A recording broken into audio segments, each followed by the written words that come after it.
tumatawag sa akin.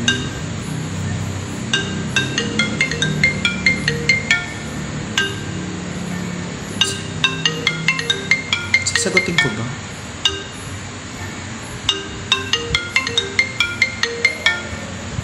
Ano kaya sasabihin?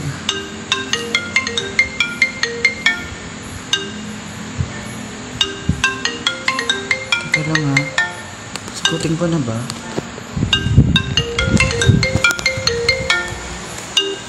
Teka lang. Sagutin ko na to.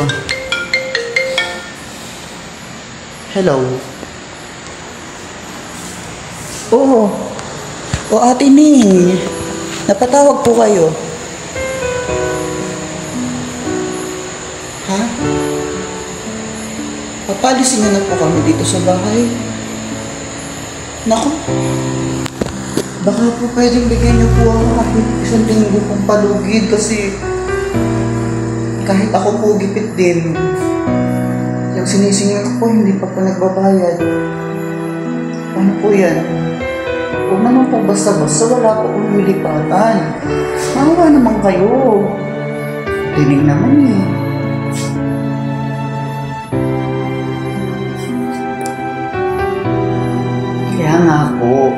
Kaya nga po ako gumagawa ng paraan para makapagbayad po ng upa sa bahay.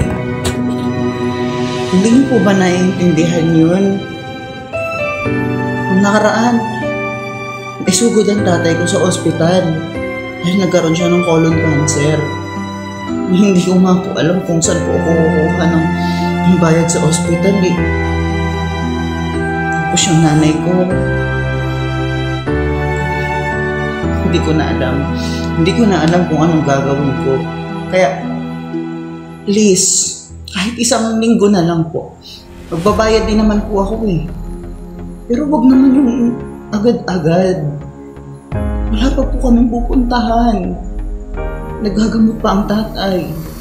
Nag-aaral pa ang mga kapatid. Mga kapatid ko, nakikita nyo naman po pag pumapasok sila sa eskwelahan. Hindi naman po pwede yun. Ngayon lang naman po ako na-late ng bayad sa upa dito sa bahay. Bakit yun naman po agad ako papaalisin at ipapabarangay? Magbabayad po ako. Hindi ko naman po kasi kayo tatakasan eh. Bakit bang kulit nyo? Sinabi ko magbabayad po ako. Sige, patigasan po tayo. Ngayon lang po ako na-late. At nakiusap po ako sa inyo, sana marunong kayong umunawa. Gusto nyo kayo pa barangay? Gusto nyo? Halika, sasamahan ko kayo sa barangay. Hindi ako natatakot. Pinatumunog. Okay na eh, no?